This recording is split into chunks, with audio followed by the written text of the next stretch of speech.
빗방울이 창문을 두드리는 소리가 꼭 그의 심장 소리처럼 들렸다.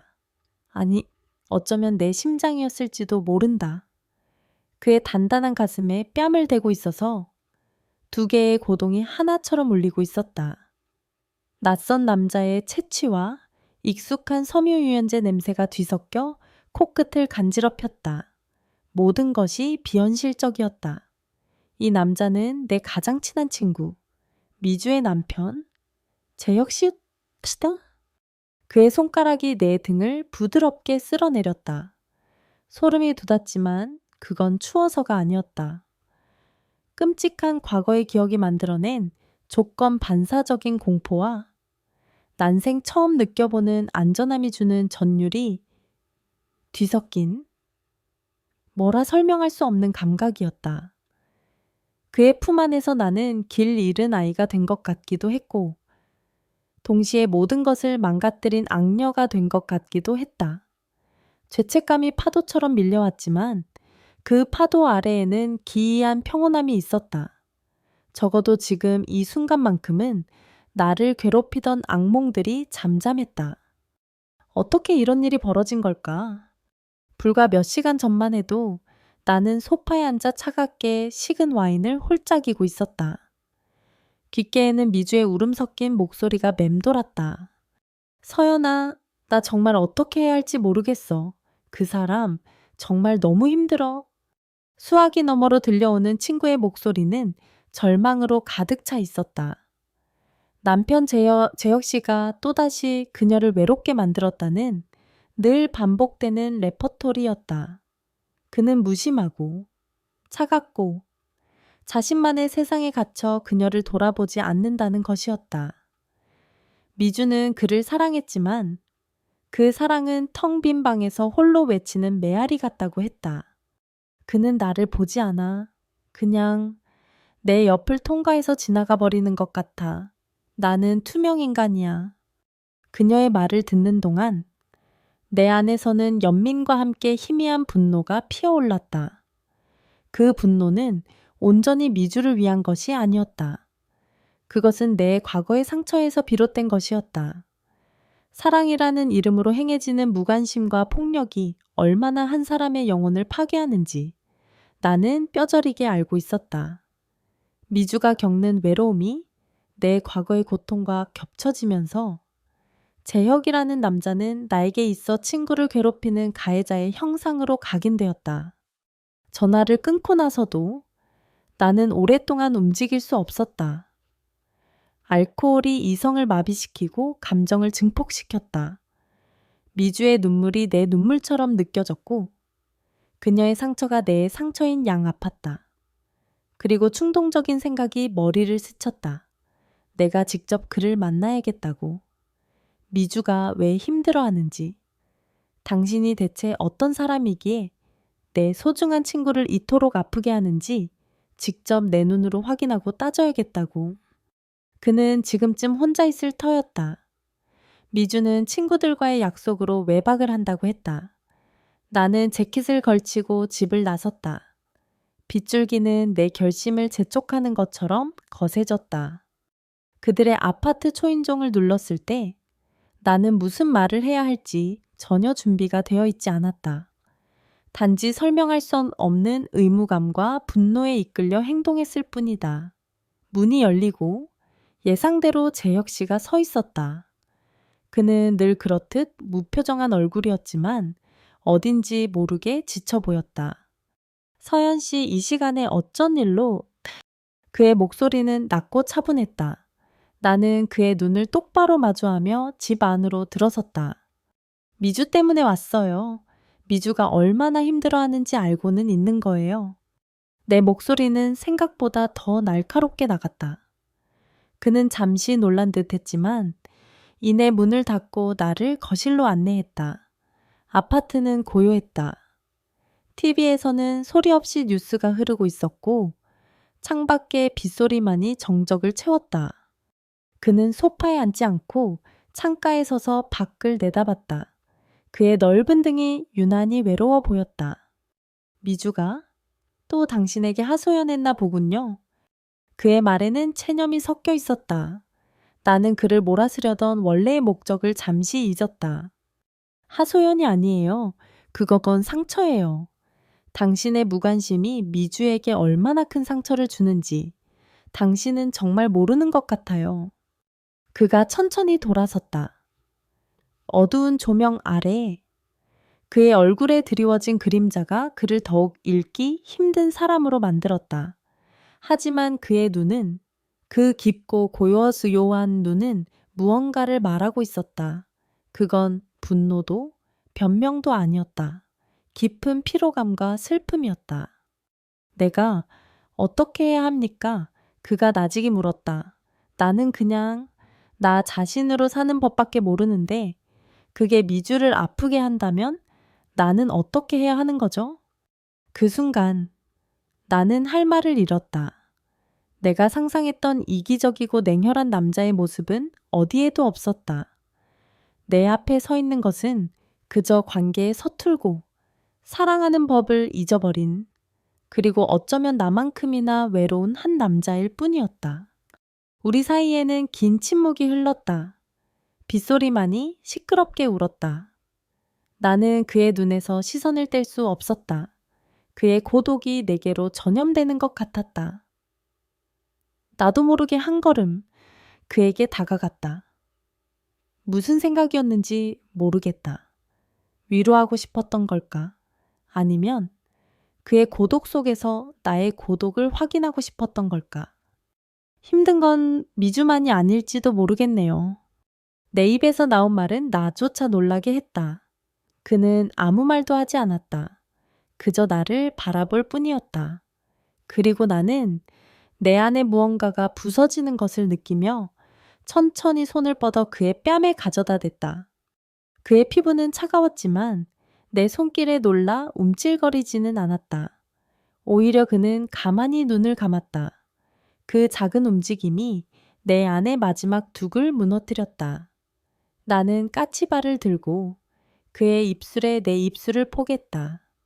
그것은 충동적이었고 미친 짓이었으며 돌이킬 수 없는 실수였다.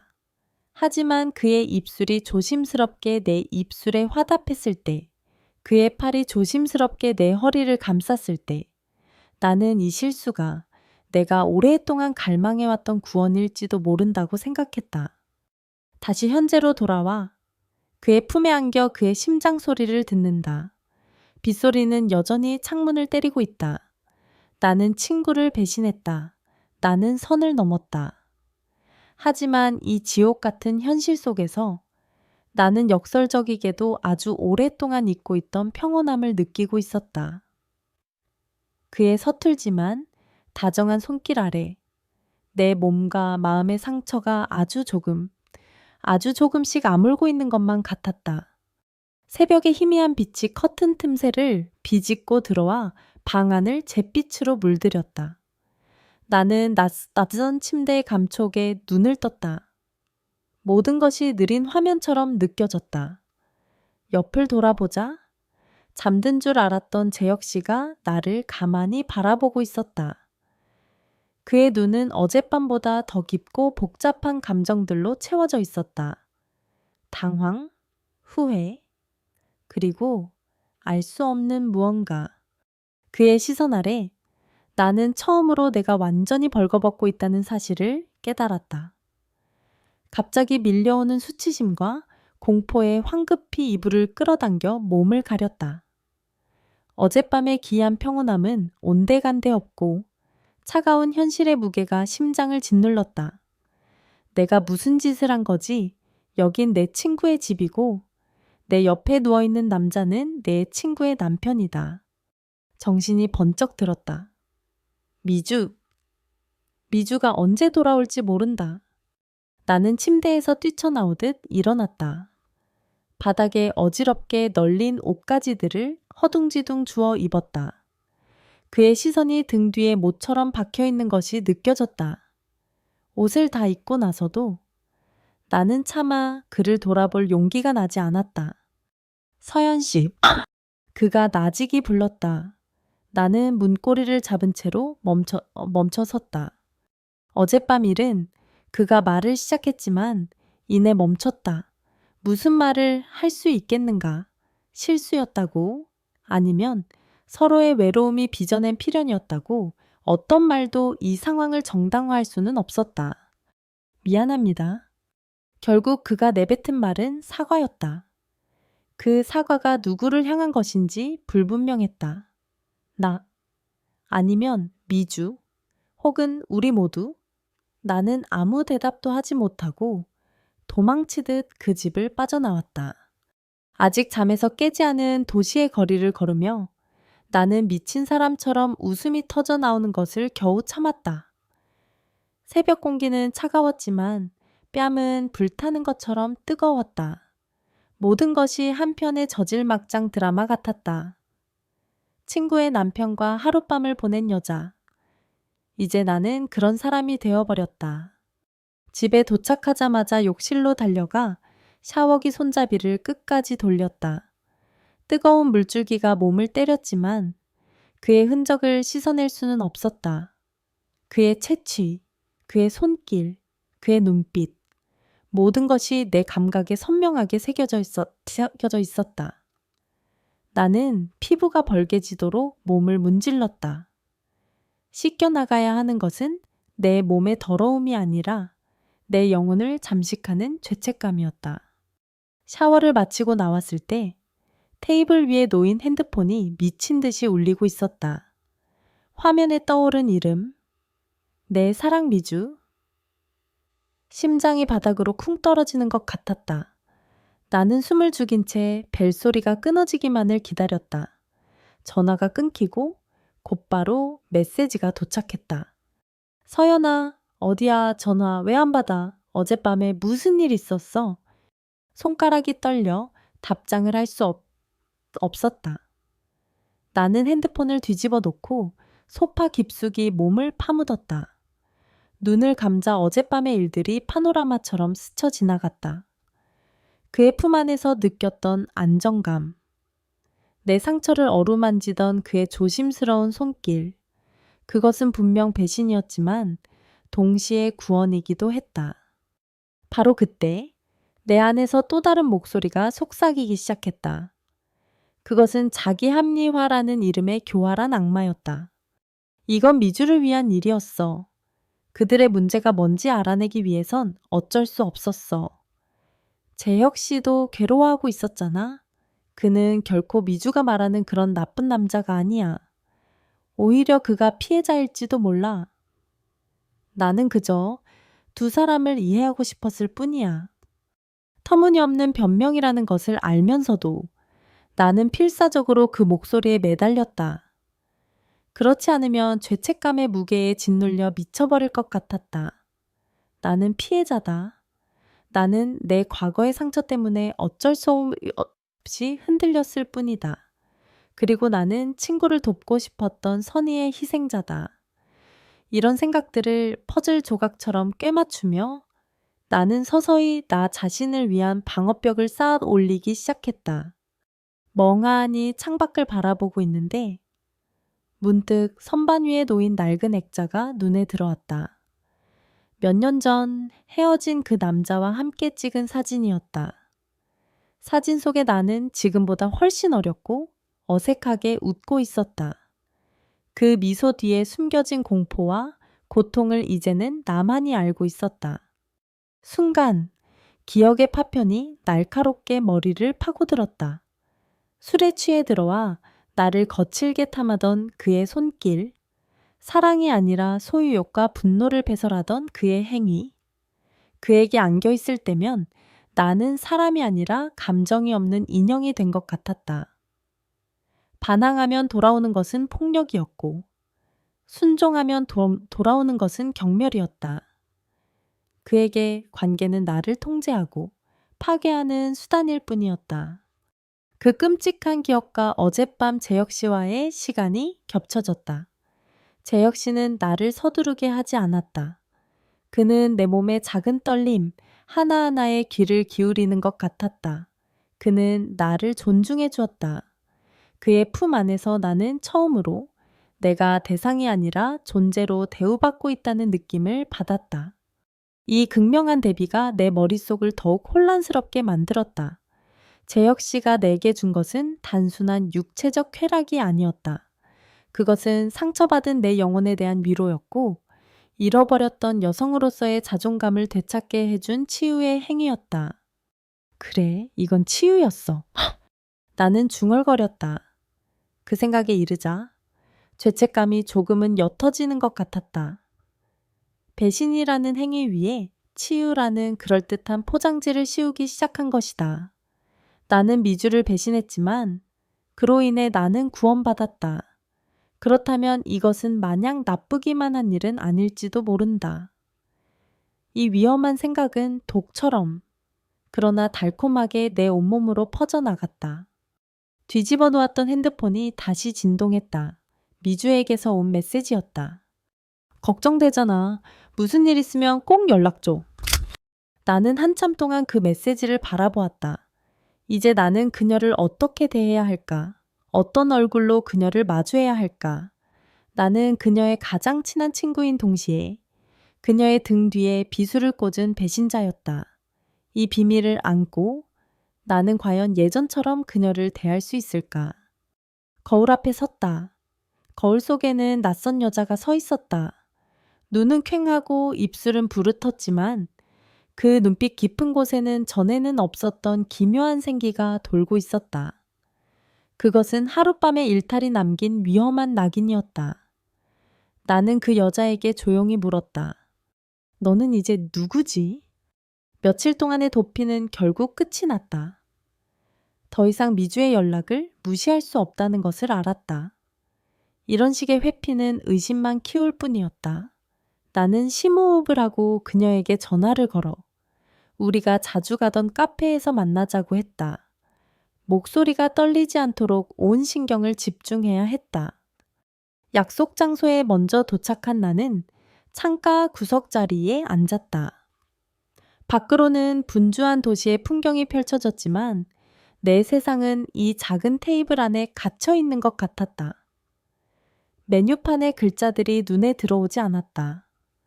곧 마주하게 될 친구의 얼굴을 어떻게 봐야 할까? 나는 수십 번이나 대화의 시작을 시뮬레이션 해봤지만 아무것도 소용없었다. 잠시 후 카페 문이 열리며 미주가 들어왔다. 그녀는 나를 발견하고 환하게 웃으며 손을 흔들었다. 그 순수한 미소를 보는 순간 날카로운 유리 조각이 심장을 찌르는 듯한 통증이 느껴졌다. 나는 아무것도 모르는 그녀를 속이고 있었다. 서연아, 그동안 왜 이렇게 연락이 안 됐어? 무슨 일 있는 줄 알고 얼마나 걱정했는지 알아. 그녀는 자리에 앉자마자 걱정스럽게 물었다. 나는 미리 준비해둔 변명을 늘어놓았다. 몸이 좀 안 좋았어. 일이 너무 바빴어. 등등. 미주는 의심 없이 고개를 끄덕이며 내 건강을 걱정해 주었다. 그녀의 다정함이 나를 더욱 비참하게 만들었다. 주문한 커피가 나오고 어색한 침묵이 잠시 흘렀다. 그 침묵을 깬 것은 역시 미주였다. 사실 지난번에 전화했던 거 말이야? 또 그 사람 때문이었어. 올 것이 왔다고 생각했다. 나는 최대한 태연한 표정을 지으며 커피잔을 들어 올렸다. 재혁 씨가 또, 응, 그날 밤 내가 친구들이랑 늦게 들어갔잖아. 근데 그 사람은 내가 들어오는지 나가는지 관심도 없더라. 소파에 앉아서 TV만 보고 있는데 꼭 빈집에 들어온 기분이었어. 너무 서운해서 말을 걸었는데 돌아오는 건 단답형 대답뿐이고 미주는 금세라도 울 것처럼 입술을 깨물었다. 나는 그녀의 말을 들으며 그날 밤의 진짜 모습을 떠올렸다. 그녀가 떠나고 혼자 남겨졌던 재혁 씨의 지친 얼굴, 그의 고독, 미주가 보는 재혁과 내가 본 재혁은 완전히 다른 사람이었다. 그 사람은 너무 차가워. 스킨십도 거의 없어. 내가 먼저 다가가도 피하는 것 같아. 이젠 내가 여자로서 매력이 없나 하는 생각까지 들어. 그녀의 말이 내 가슴을 후벼 팠다. 그는 차갑지 않아 라고 소리치고 싶은 충동을 억눌렀다. 그의 손이 얼마나 따뜻했는지, 그의 품이 얼마나 다정했는지, 나만이 알고 있다는 사실이 기묘한 우월감과 동시에 끔찍한 죄책감을 안겨주었다. 나는 이제 단순한 청취자가 아니었다. 나는 이 이야기에 보이지 않는 공범이었다. 그리고 그 순간 나는 더 깊은 수렁으로 발을 내딛기로 결심했다. 이 상황을 더 명확히 파악해야 한다는, 내 행동을 정당화할 더 많은 근거를 찾아야 한다는 비뚤어진 의무감이 나를 부추겼다. 혹시 먼저 분위기를 만들어 본 적은 있어? 나는 최대한 조심스럽게, 그러나 핵심을 찌르는 질문을 던졌다. 미주는 고개를 저었다. 몇 번 시도했지. 근데 그럴 때마다 그는 피곤하다는 핑계를 대거나 그냥 나를 어린애 취급하듯 머리를 쓰다듬고는 등을 돌려버려. 꼭 벽에다 대고 이야기하는 기분이야. 벽. 그녀는 그를 벽이라고 표현했다. 하지만 나는 그 벽 뒤에 숨겨진 문을 발견했고 그 문을 열고 안으로 들어갔다. 이 비밀을 간직한 채 나는 친구의 연애 상담가 역할을 계속해야 했다. 잠자리는 어때? 나는 내가 이토록 뻔뻔스러운 질문을 할 수 있다는 사실에 스스로 놀랐다. 미주는 잠시 머뭇거리더니 체념한 듯 한숨을 쉬었다. 말해서 뭐해? 거의 없어. 의무적으로 하는 것 같을 때도 있고, 그는 나를 원하는 것 같지가 않아. 아니야, 그는 원해. 다만 그 대상이 네가 아닐 뿐이지. 목구멍까지 차오른 말을 삼키고 커피를 한 모금 마셨다. 쓴맛이 입안에 가득 퍼져졌다. 나는 그녀의 고통을 들으며 안도하고 있었다. 그들의 관계가 이토록 망가져 있었기에 내가 끼어들 틈이 있었던 거라고, 내 잘못만은 아니라고 스스로를 위로했다. 나는 적극적으로 정보를 수집하는 스파이처럼 그녀의 이야기를 파고들었다. 그녀가 재혁에게 느끼는 불만, 그들의 불화, 소통의 부재, 그 모든 것이 나에게는 면죄부가 되었다. 한참 동안 자신의 이야기를 쏟아낸 미주는 조금 후련해진 표정이었다. 그녀는 내 손을 꼭 잡으며 말했다. 역시 너밖에 없다. 서연아, 내게 이렇게 털어놓고 나니 속이 다 시원하네. 항상 내 편이 되어줘서 정말 고마워. 내 편이 아니야. 나는 차마 뱉을 수 없는 말을 속으로 되뇌야 되었다. 나는 더 이상 그녀의 편이 아니었다. 나는 그녀의 세계를 무너뜨린 침입자였고 그녀의 슬픔을 양분 삼아 내 행동의 정당성을 키우는 기생충이었다. 우리는 카페를 나왔다. 헤어지기 전 미주는 나를 꼭 안아주었다. 친구의 따뜻한 온기가 느껴지는 순간 나는 온몸이 굳어버리는 것 같았다. 이 포옹을 받을 자격이 나에게는 없었다. 혼자 집으로 돌아오는 길, 나는 텅 빈 거리를 걸으며 생각에 잠겼다. 미주와의 대화는 나를 안심시키기는커녕 더 깊은 혼란 속으로 밀어넣었다. 그들의 관계는 내가 생각했던 것보다 더 심각하게 삐걱거리고 있었다. 그리고 그 틈새에서 나는 재혁이라는 남자를 향한 기묘한 감정이 싹트고 있음을 느꼈다. 그것은 단순한 동정이나 연민이 아니었다. 나만이 그를 이해할 수 있다는 오만함, 그리고 그를 갖고 싶다는 위험한 소유욕이었다. 집에 돌아온 나는 핸드폰을 들었다. 그리고 나도 모르게 재혁 씨의 번호를 누르고 있었다. 무슨 말을 해야 할까? 하지만 손가락은 이미 통화 버튼을 향하고 있었다. 이성은 위험하다고 경고했지만 내 안에 다른 무언가가 그를 원하고 있었다. 그날 밤 내 상처를 어루만져 주었던 유일한 사람을, 통화 버튼 위에서 내 손가락은 몇 번이고 망설였다. 이성을 관장하는 뇌의 한 부분이 경고등을 맹렬하게 깜빡였다. 이건 미친 짓이야. 여기서 멈춰야 해. 하지만 내 마음 깊은 곳, 상처로 얼룩진 영혼은 다른 것을 원하고 있었다. 그 밤의 위안, 나를 한 명의 온전한 인간으로 느끼게 해주었던 그의 손길을 갈망했다. 결국 나나는 눈을 질끈 감고 그의 번호를 눌렀다. 신호음이 몇 번 울리지 않아 그가 전화를 받았다. 여보세요? 그의 낮고 차분한 목소리가 귓가에 울리는 순간 나는 심장이 멎는 것 같았다. 무슨 말을 해야 할지 몰라 숨을 죽이고 있는데 그가 먼저 내 침묵을 알아차렸다. 서연 씨. 네. 간신히 내뱉은 내 목소리는 미세하게 떨리고 있었다. 우리는 수화기를 든 채 아무 말도 하지 않았다. 그 침묵 속에서 우리는 서로가 같은 생각을 하고 있다는 것을 알 수 있었다. 그날 밤의 일은 끝나지 않았다. 그것은 이제 막 시작되었을 뿐이다. 만나야 할 것 같아요. 내가 먼저 말했다. 얘기 좀 하고 싶어요. 물론 거짓말이었다. 이야기는 핑계일 뿐이었다. 나는 그저 그를 보고 싶었다. 그의 존재를 다시 한번 확인하고 싶었다.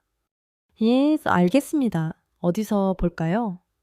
그 역시 내 의도를 꿰뚫어 본 듯 거절하지 않았다. 우리는 인적이 드문 외곽의 한적한 공원 주차장에서 만나기로 했다. 대낮에 카페나 레스토랑이 아닌 어둠이 내린 후에 격리된 공간. 우리의 만남은 처음부터 은밀하고 위험한 색을 띠고 있었다. 약속 장소로 차를 몰고 가는 내내 나는 내가 지금 어디로 향하고 있는지 자각하려고 했었다. 친구의 남편을 만나러 가는 길. 배신을 향해 가속 페달을 밟고 있는 셈이었다. 하지만 차를 돌릴 수는 없었다.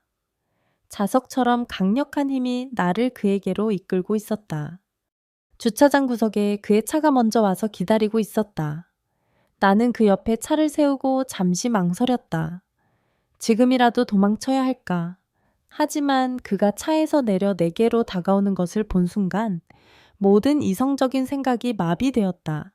나는 차 문을 열고 내렸다. 밤 공기는 차가웠다. 우리는 몇 걸음의 거리를 둔 채 마주 섰다. 가로등 불빛이 그의 얼굴 한쪽을 비추고 있었다. 그는 며칠 사이에 조금 수척해진 것 같았다. 무슨 할 말이 있어서 보자고 한 겁니까? 그가 먼저 입을 열었다. 그날 밤이 없었던 걸로 해야겠죠. 나는 준비해온 말을 기계적으로 내뱉었다. 실수였어요. 우리 둘 다 외로워서 저지른 실수. 그가 내 말을 되뇌었다. 그의 눈빛이 흔들렸다. 그게 서연 씨에게도 실수였습니까? 그의 질문에 나는 대답할 수 없었다. 내게 그것은 실수가 아니었다. 그것은 내 인생을 통틀어 처음으로 느껴본 구원이었다. 내가 침묵하자 그가 천천히 내게로 다가왔다. 그의 그림자가 나를 완전히 뒤덮었다. 나는 아니었습니다. 그가 내 바로 앞에서 멈춰 서서 말했다. 그의 목소리는 거의 속삭임에 가까웠다. 실수라고 생각하려고 아무리 노력해도 그럴 수가 없었어요. 그의 고백은 내 마지막 방어선을 무너뜨렸다. 그는 내 손을 잡아 자신의 가슴에 가져다 댔다.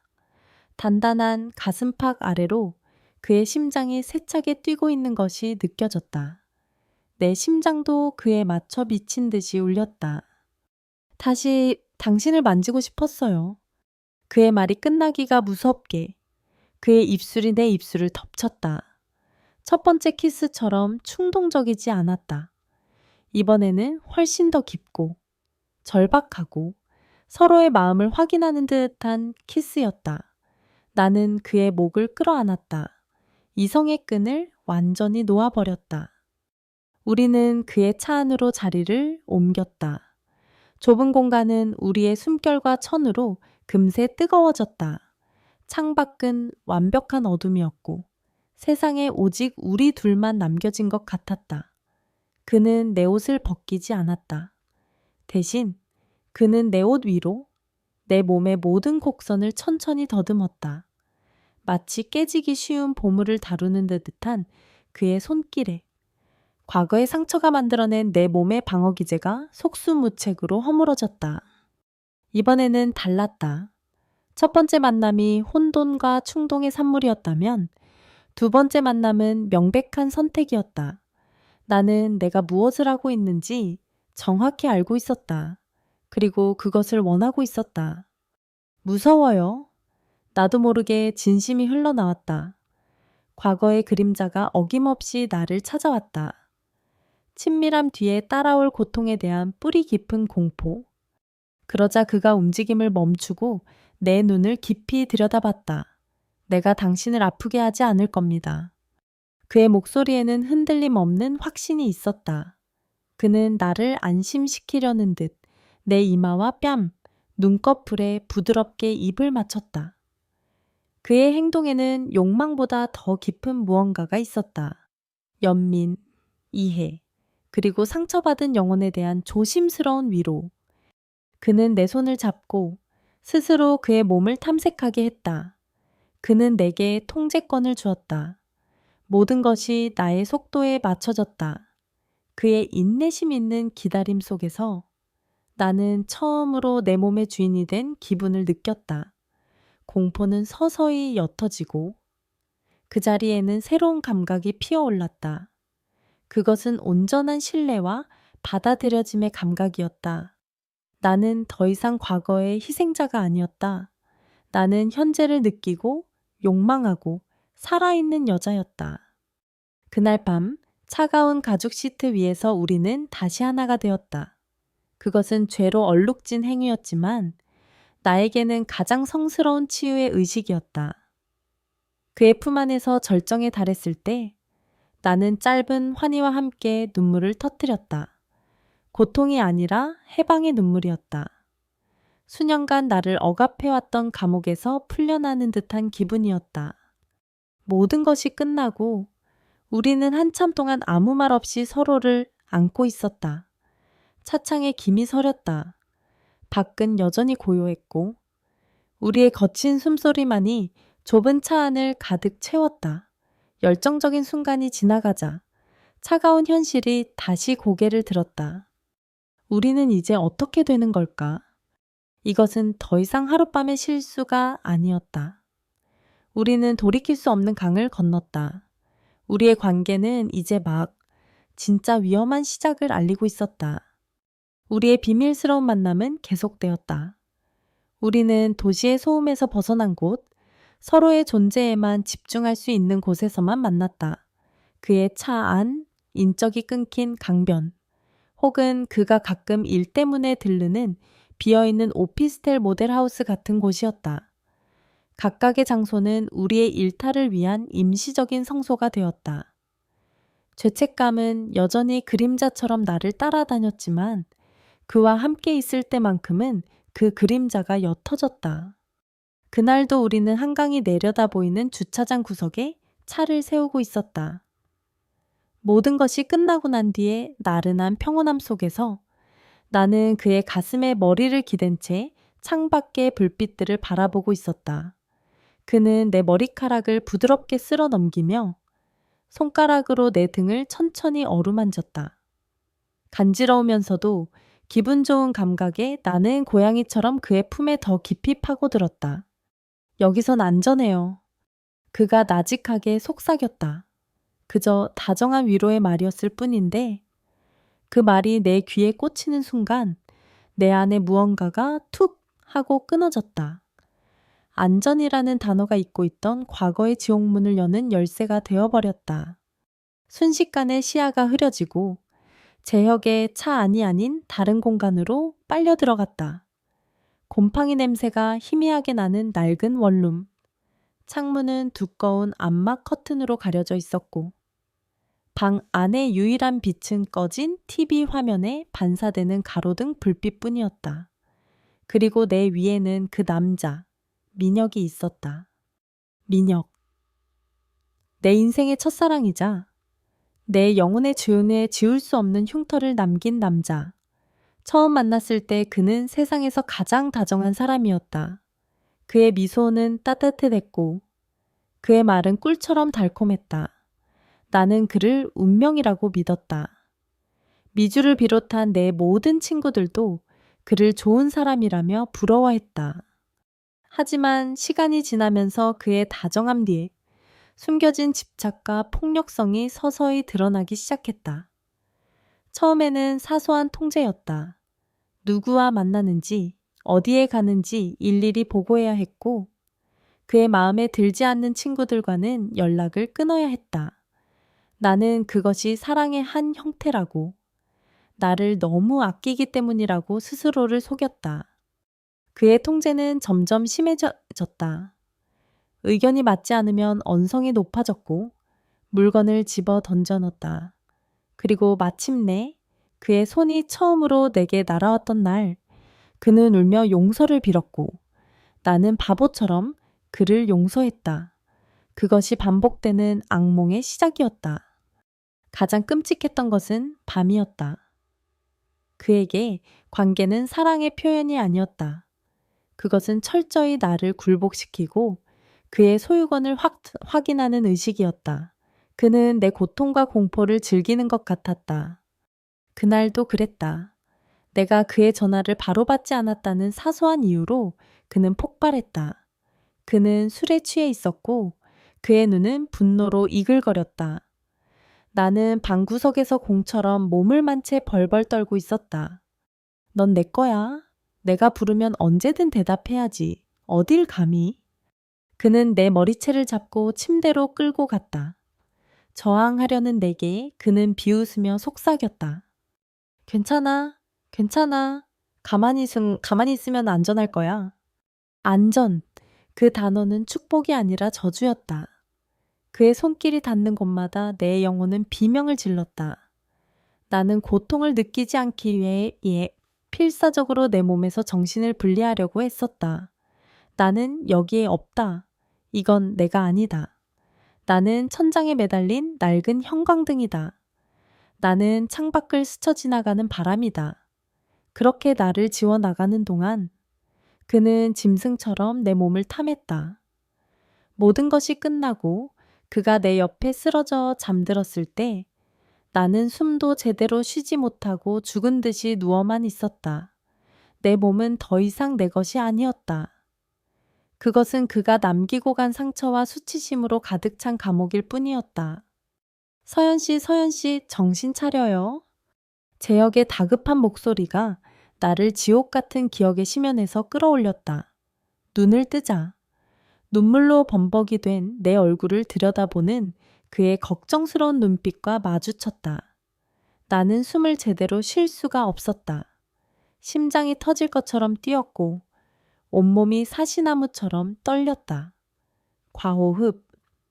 민혁과 헤어진 후에도 나를 괴롭히던 지긋지긋한 증상이었다. 숨이 안 쉬어져. 나는 공포에 질려 말했다. 그러자 재혁은 나를 다그치거나 질문하지 않았다.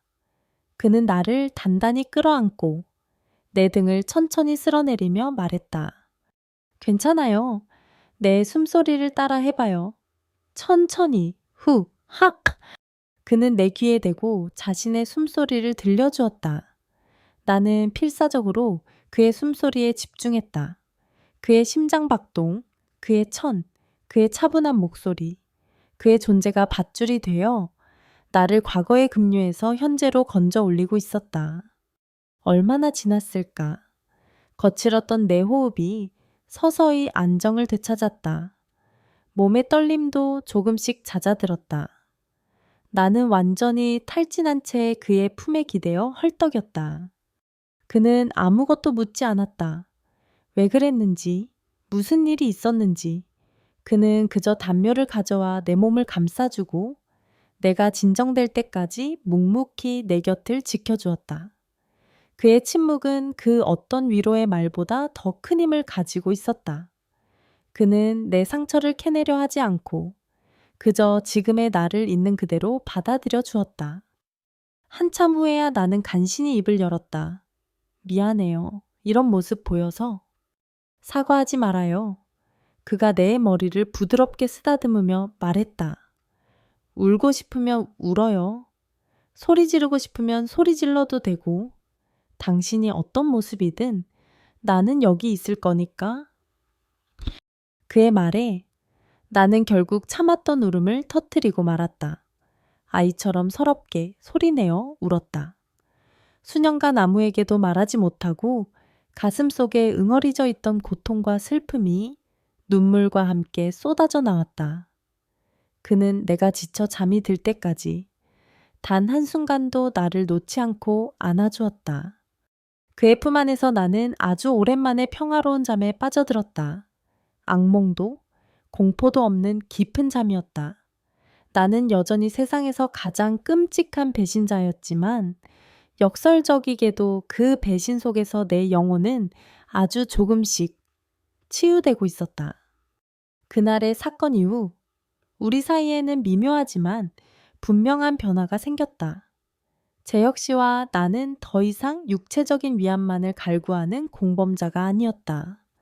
나의 가장 깊고 어두운 상처를 그에게 보인 순간, 그리고 그가 그것을 아무런 편견 없이 받아준 순간, 우리는 서로의 영혼에 더 깊이 얽히게 되었다.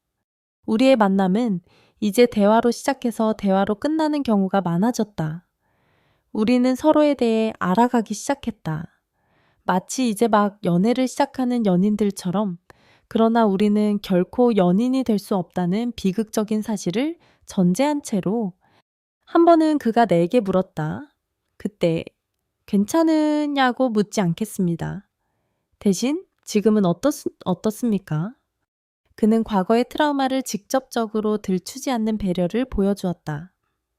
나는 그가 내민 조심스러운 손길에 용기를 내어 조금씩 내 이야기를 털어놓았다. 민혁의 이름을 말하지는 않았지만 과거의 관계가 나를 어떻게 망가뜨렸는지, 왜 다른 사람과의 신체적 접촉을 그토록 두려워하게 되었는지에 대해 이야기했다. 나는 오랫동안 내 몸이 내 것이 아니라고 느꼈어요. 그저 상처를 담는 그릇 같았죠. 누군가 나를 만지는 건 내 영혼의 굳은 살을 강제로 벗겨내는 것처럼 고통스러운 일이었어요. 이야기를 하는 동안 나는 그의 눈을 보지 못하고 내 손끝만 만지작거렸다. 그는 내 이야기가 끝날 때까지 아무 말 없이 듣고만 있었다. 내가 말을 마치자 그는 내 손을 부드럽게 감싸 쥐었다. 당신 몸은 당신 겁니다. 누구도 함부로 할 수 없어요. 그리고 아름답습니다. 그의 담담한 말 한마디가 내 마음속 얼어붙었던 부분을 녹여내렸다. 그는 나에게 단순한 칭찬을 한 것이 아니었다.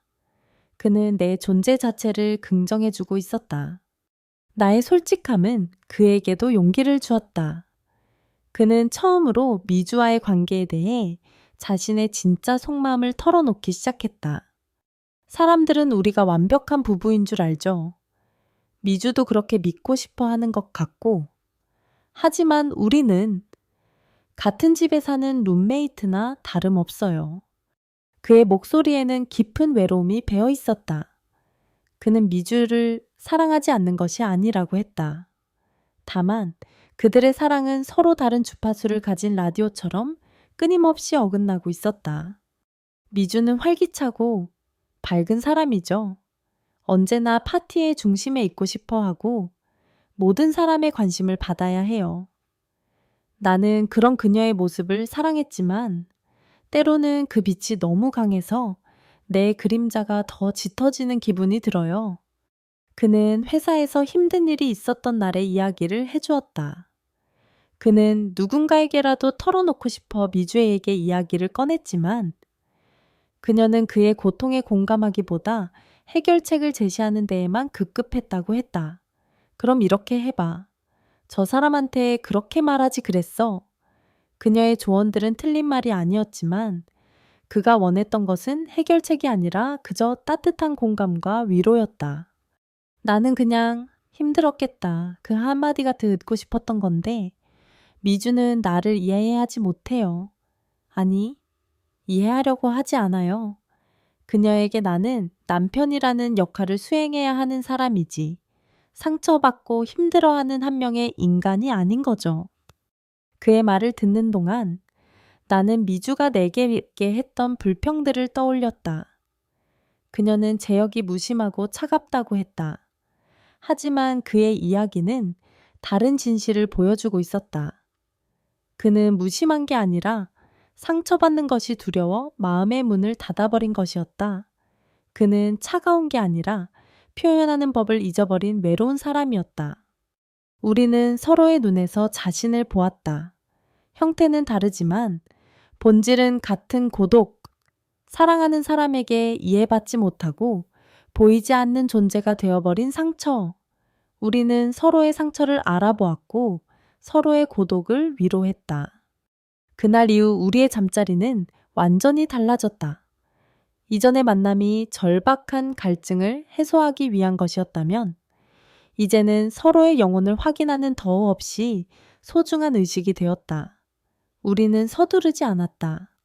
서로의 눈을 오랫동안 바라보았고 많은 대화를 나누었으며 서로의 몸을 성스러운 지도를 탐험하듯 조심스럽게 어루만졌다.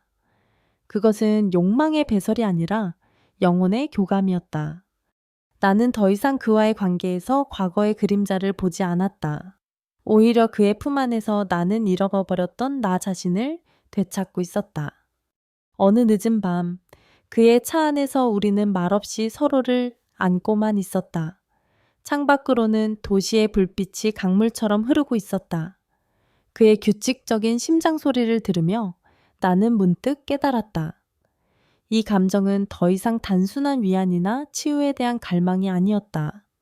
나는 재혁이라는 남자를, 내 가장 친한 친구의 남편을 사랑하게 되어 버렸다.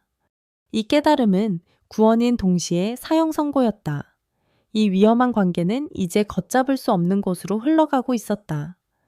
그동안 나를 지탱해주던 이건 단지 치유일 뿐이야 라는 자기 합리화의 방어벽이 와르르 무너져 내렸다. 나는 이제 내 감정의 실체를 정면으로 마주해야 했다. 이것은 실수도 하룻밤의 일탈도 아니었다. 이것은 사랑이었다. 그리고 그 사실이 나를 미칠 듯이 두렵게 만들었다. 사랑이라는 감정을 자각한 순간 모든 것이 변했다. 이전까지는 죄책감 속에서도 기묘한 자기 합리화가 가능했다. 이것은 치유의 과정이라고. 서로의 외로움을 달래주는 임시적인 처방이라고 스스로를 속일 수 있었다. 하지만 이제는 아니었다. 나는 더 이상 그의 몸이나 위로만을 원하지 않았다. 나는 그의 시간, 그의 마음, 그의 온전한 존재를 원하기 시작했다. 이 욕심은 우리의 비밀스러운 관계를 더욱 대담하고 위험하게 만들었다. 우리는 점점 더 아슬아슬한 선을 넘나들었다.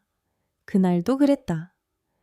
미주가 대학 동창들과 음악과일 여행을 떠난다는 사실을 알고 있었기에 우리는 처음으로 그의 집에서 만나기로 했다. 그들의 공간. 미주의 흔적이 곳곳에 남아있는 그 아파트에서 그를 만난다는 것은 끔찍한 배신인 동시에 짜릿한 일탈이었다. 정말 괜찮겠어요. 미주가 갑자기 돌아오기라도 하면 내가 불안하게 말했지만 그는 괜찮을 거라며 나를 안심시켰다. 그의 눈빛에는 나를 보고 싶다는 열망이 가득했다. 나 역시 그 열망을 거부할 수 없었다. 그들의 집에 들어서는 순간 나는 숨을 참아야 했다. 현관에는 미주와 그가 함께 찍은 웨딩 사진이 걸려 있었다. 사진 속에서 행복하게 웃고 있는 친구의 얼굴을 보자 등 뒤로 식은땀이 흘렀다. 나는 이 행복을 훔치러 온 도둑이었다. 하지만 그의 팔이 내 허리를 감싸고 그의 입술이 내 입술을 덮는 순간 모든 죄책감은 잠시 현실 너머로 사라졌다. 우리는 굶주렸던 사람들처럼 서로를 탐했다. 거실 소파에서, 주방 식탁에서, 그리고 마침내 미주와 그가 함께 쓰는 침실에서 그녀의 화장품 냄새가 희미하게 남아있는 그 공간에서 그와 몸을 섞는 행위는 거의 폭력적인 쾌감을 동반했다. 우리는 금기를 깨뜨리는 행위를 통해 서로의 존재를 더욱 격렬하게 확인했다. 문제는 그 후에 일어났다. 우리가 소파에 누워 헝클어진 숨을 고르고 있을 때 그의 핸드폰이 울렸다. 미주였다. 그는 잠시 망설이다 전화를 받았다. 나는 숨을 죽이고 그의 목소리에 귀를 기울였다. 어, 미주야, 왜? 뭐라고 차가 막혀서 그냥 올라온다고. 그의 얼굴이 하얗게 질리는 것을 보았다. 내 심장도 바닥으로 곤두박질 쳤다. 미주가 지금 서울로 돌아오고 있다는 것이었다. 예상 도착 시간은 1시간 후. 패닉에 빠진 우리는 허둥지둥 옷을 챙겨 입었다. 나는 미친 듯이 집안을 돌며 내 흔적을 지웠다. 머리카락 한 올이라도 남아있을까봐 바닥을 살피고 내가 썼던 유리잔을 씻었다. 재혁은 창백한 얼굴로 나를 도왔다. 괜찮을 거야. 내가 어떻게든 둘러댈게. 그가 나를 현관문 밖으로 서둘러 내보내며 말했다. 그의 이마에는 식은땀이 송골송골 맺혀 있었다. 나는 도망치듯 아파트를 빠져나왔다. 그날 밤 나는 잠을 이룰 수 없었다. 다행히 아무 일도 없었다는 그의 짧은 메시지가 도착했지만 불안감은 사라지지 않았다. 우리의 아슬아슬한 천국에 균열이 가기 시작했다는 불길한 예감이 들었다.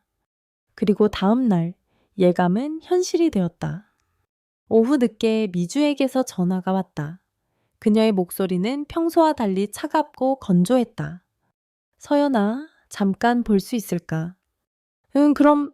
그런데 무슨 일 있어? 목소리가 안 좋네. 만나서 얘기해. 그녀는 짧게 말하고 전화를 끊었다. 심장이 불안하게 요동쳤다. 우리는 전날 만났던 카페에서 다시 마주 앉았다. 미주는 팔짱을 낀 채 나를 뚫어지라 쳐다보고 있었다. 그 시선에 나는 저도 모르게 몸을 움츠렸다. 어제 우리 집에 누구 왔었어? 그녀가 단도직입적으로 물었다. 나는 심장이 철렁 내려앉는 것을 느꼈지만 필사적으로 표정을 관리했다. 무슨 소리야? 아무도 안 갔는데. 거짓말하지 마. 그녀의 목소리는 얼음장처럼 차가웠다. 집에서 낯선 여자 향수 냄새가 났어. 네가 쓰는 향수랑 비슷한 것 같기도 하고. 나는 할 말을 잃었다. 어젯밤 정신없이 빠져나오느라 내 채취가 남았을 거라는 생각은 미처 하지 못했다. 글쎄, 나는 아닌데 재혁 씨한테 다른 손님이 왔었나 보지. 그 사람 말로는 회사 동료가 서류 때문에 잠깐 들렀다던데 남자가 이상하지 않아. 그녀의 눈은 나를 신문하는 형사처럼 집요했다. 나는 시선을 피하며 커피잔만 만지작거렸다. 미주는 잠시 나를 노려보다가 결정적인 한 방을 날렸다. 그리고 오늘 아침에 봤어. 재혁 씨 핸드폰 네가 보낸 메시지. 순간 세상이 멈추는 것 같았다. 메시지 내가 보낸 메시지라니 나는 어젯밤 이후로 그에게 연락한 적이 없었다. 어젯밤일 괜찮았어요. 라고 왔던데. 무슨 뜻이야? 어젯밤에 너랑 재혁 씨 사이에 무슨 일이 있었던 건데 내가 모르는 거지? 아, 그건 내가 보낸 게 아니라 그가 나에게 보냈던 안부 메시지였다. 미주가 주어를 착각한 것이었다. 하지만 그게 중요한 게 아니었다. 그녀는 이미 의심의 씨앗을 품었다. 나는 필사적으로 머리를 굴려 변명을 만들어냈다. 아, 그거 내 여행 선물 때문에 내가 재혁 씨한테 부탁해서 같이 고르기로 했거든. 어제 만나기로 했는데 내가 급한 일이 생겨서 못 갔어. 그래서 괜찮았냐고 물어본 거야. 너무나 어설프고 궁색한 변명이었다. 미주는 내 말을 믿지 않았다. 그녀의 눈에는 실망과 배신감이 뒤섞인 복잡한 감정이 떠올랐다. 그녀는 내가 거짓말을 하고 있다는 것을 알고 있었다. 다만 그 거짓말의 실체가 얼마나 끔찍한 것인지 아직 상상하지 못할 뿐이었다. 그날 이후 모든 것이 달라졌다. 미주는 더 이상 내게 남편 흉을 보지 않았다. 대신 그녀의 모든 대화는 날카로운 가시를 품고 나를 향했다. 그녀와 재혁, 그리고 나, 우리 세 사람을 둘러싼 공기는 사르 얼음판처럼 위태로워졌다. 우리의 비밀스러운 세계를 감싸고 있던 장막이 날카롭게 찢어지기 시작했다.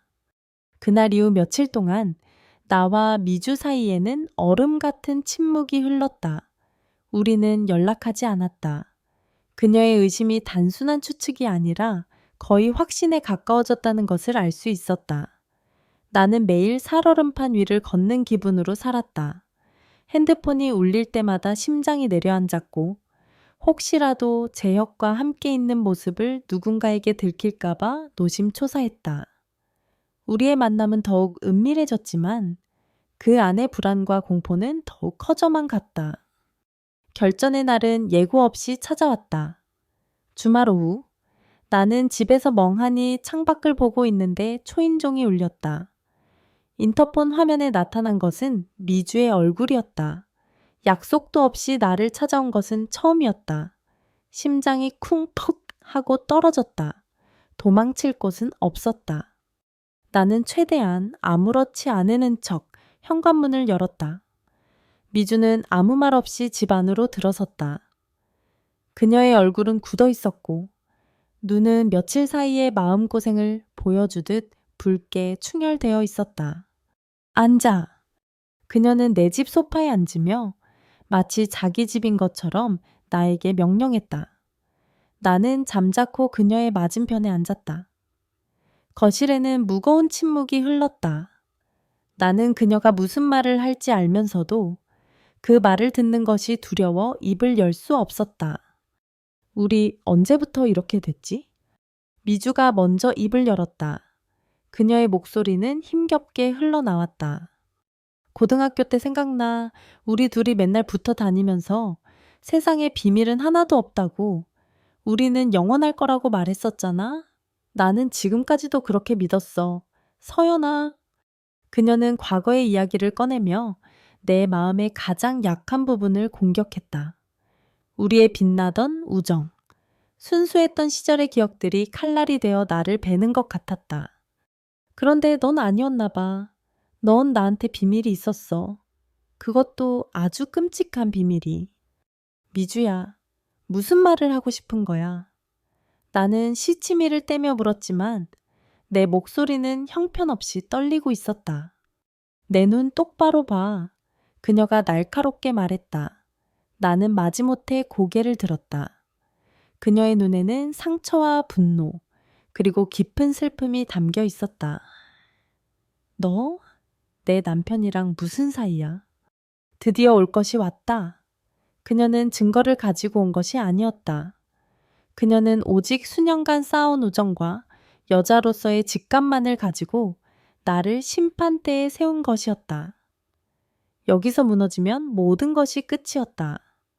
나는 내 안에 있는 마지막 연기자의 혼을 끌어모았다.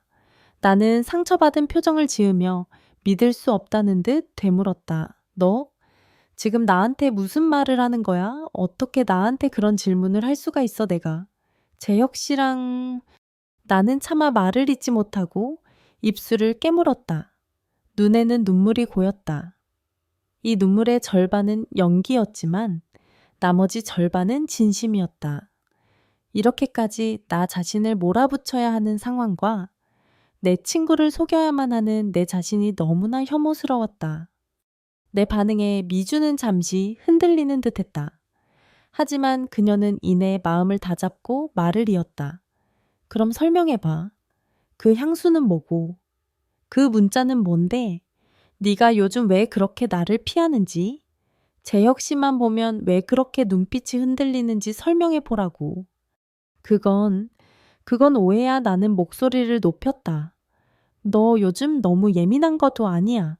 재혁 씨랑 사이가 안 좋으니까 괜히 나까지 의심하는 거잖아. 내가 네 친구인데. 세상에 단 하나뿐인 내 베프인데 어떻게 나를 의심할 수가 있어? 나는 우리의 우정을 방패 삼아 그녀의 의심을 쳐내려고 했다. 친구라는 이름 뒤에 숨어 가장 비겁한 방식으로 나 자신을 변호했다. 미주는 내 말을 듣고 허탈하게 웃었다. 우정, 지금 내 입에서 우정이라는 말이 나와 진짜 내 친구 서연이라면 지금 내 앞에서 이렇게 연기를 하고 있지는 않겠지. 그녀는 자리에서 일어났다. 그녀의 눈빛은 더 이상 슬퍼 보이지 않았다. 차갑게 식어 있었다. 증거는 없어. 그래, 내 말이 맞을지도 몰라. 내가 예민해서 오해하는 걸 수도 있겠지. 하지만 내 가슴이 말하고 있어. 내 모든 감각이 너희 둘이 나를 속이고 있다고 소리치고 있다고. 그녀는 현관으로 걸어갔다. 나는 차마 그녀를 붙잡을 수 없었다. 무슨 말을 더 할 수 있겠는가.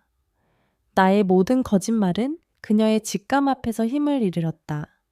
문이 닫히기 직전 미주가 마지막으로 돌아보며 말했다. 내가 만약 틀렸다면 언젠가 내가 너한테 무릎 꿇고 사과할게. 하지만 만약 내 예감이 맞다면 서연아, 나는 너를 평생 용서하지 않을 거야. 쾅크. 문이 닫히는 소리와 함께 내 세상도 무너져 내렸다. 나는 그 자리에 주저앉아 소리 없이 눈물을 흘렸다. 나는 그녀를 속이는데 성공한 것이 아니었다.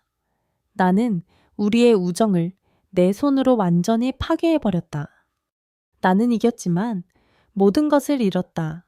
거짓말로 쌓아 올린 성 안에서 나는 이제 혼자였다.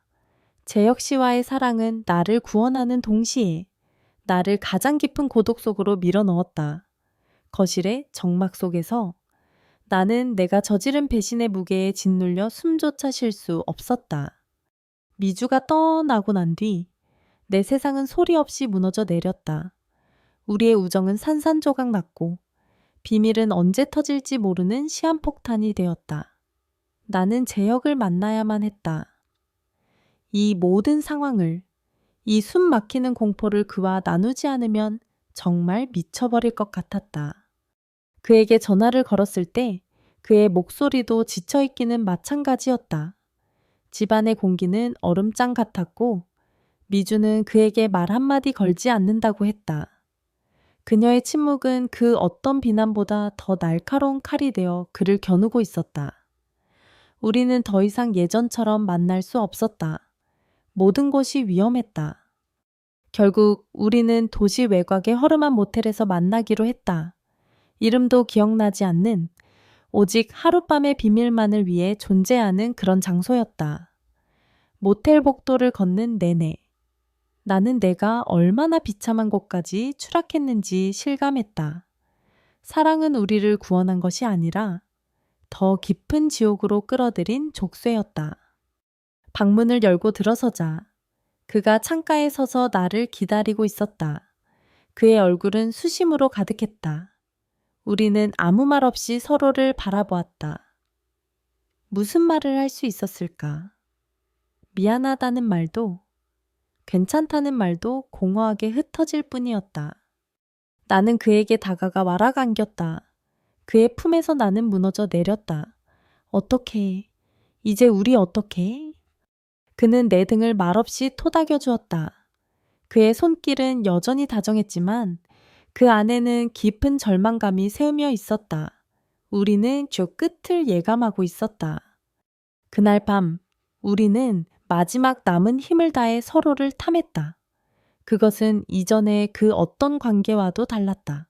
치유의 다정함도 사랑의 충만함도 없었다.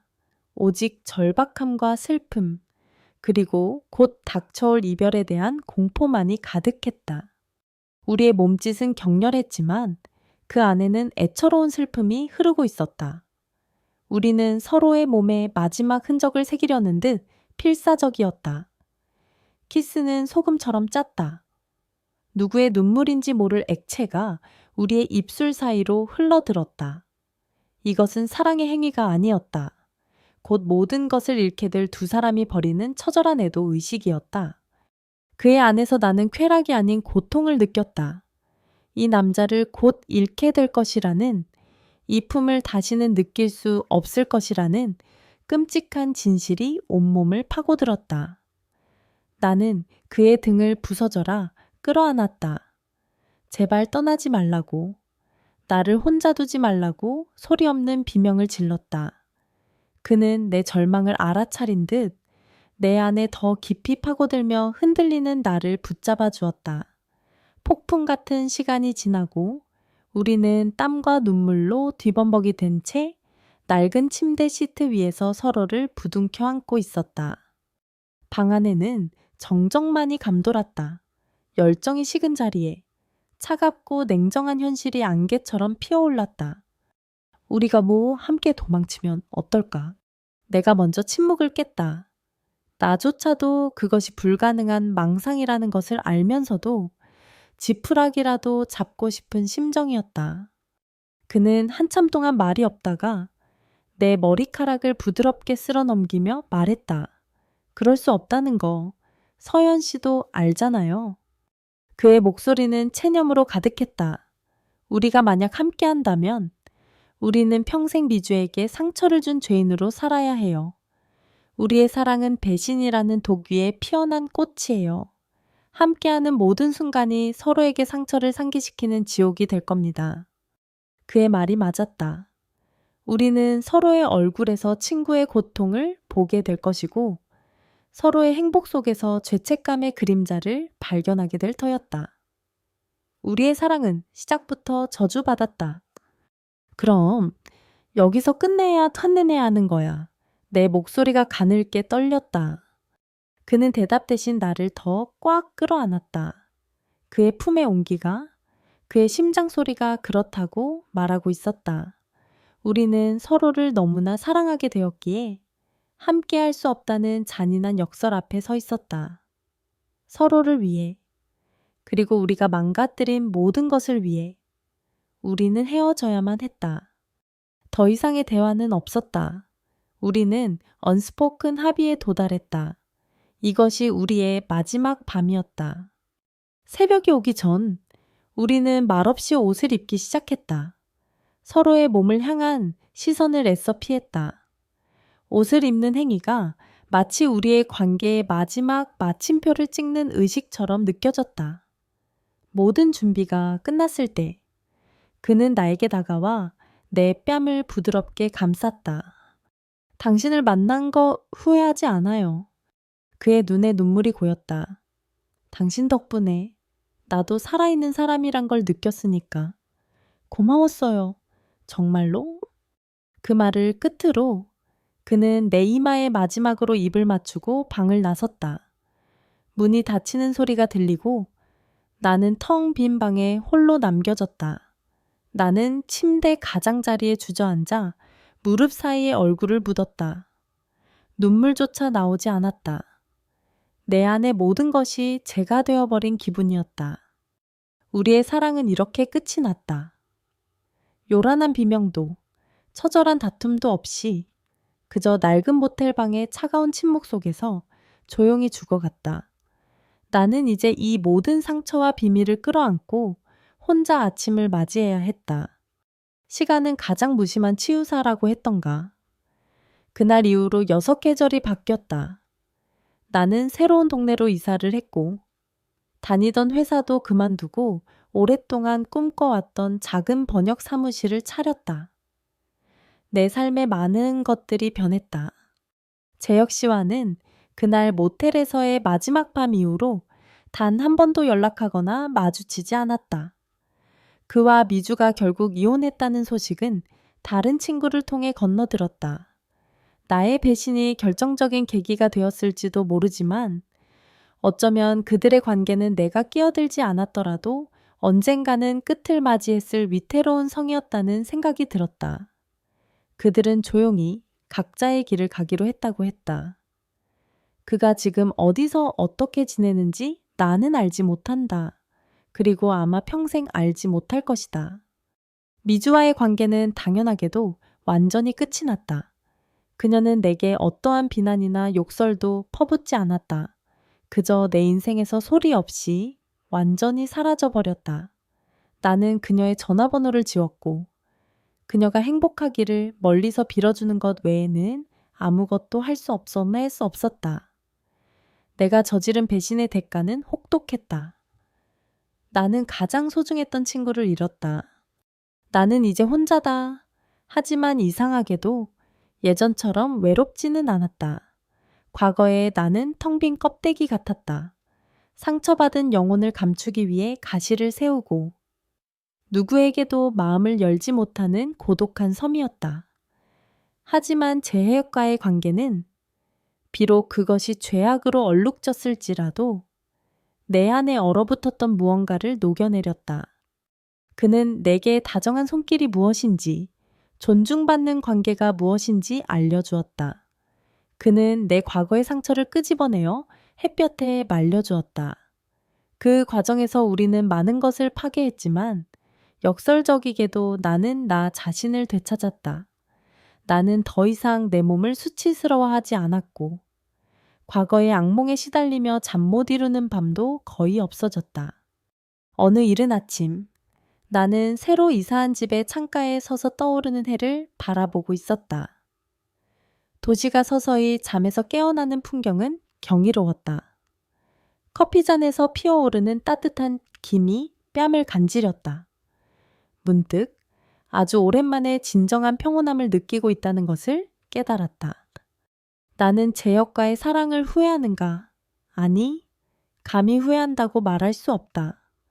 우리의 만남이 없었다면 나는 여전히 과거의 감옥에 갇힌 채 살아갔을 것이다. 그렇다고 우리의 행동을 정당화할 수 있는가? 그것도 아니다. 우리는 한 사람에게 지울 수 없는 상처를 주었다. 우리의 사랑은 분명 잘못된 것이었다. 어쩌면 세상에는 완벽한 선도, 완벽한 악도 없는 것일지도 모른다. 가장 끔찍한 실수 속에서 때로는 가장 절실한 구원이 싹트기도 하는 것처럼 나는 친구를 잃었고 사랑하는 사람과도 헤어졌다. 하지만 그 모든 것을 잃은 폐허 위에서 나는 비로소 온전한 나 자신으로 바로 설 수 있게 되었다. 나는 이제 누군가에게 기대지 않고도 홀로 설 수 있다. 새로운 관계를 시작하는 것이 두렵지도 않다. 물론 언젠가 좋은 사람을 다시 만나게 될지도 모른다. 하지만 지금 이대로도 괜찮다. 나의 행복은 더 이상 타인의 손에 달려있지 않다. 나는 내 안에서 평화를 찾는 법을 배웠다. 창밖의 하늘이 완전히 밝아왔다. 새로운 하루의 시작이었다. 나는 커피를 한 모금 마셨다. 쌉쌀하면서도 깊은 향이 입안에 퍼졌다. 그래, 이것이 인생의 맛일지도 모른다. 고통과 상실, 그리고 그 끝에서 찾아오는 아주 작은 평온함. 나는 그 모든 것을 받아들일 준비가 되었다.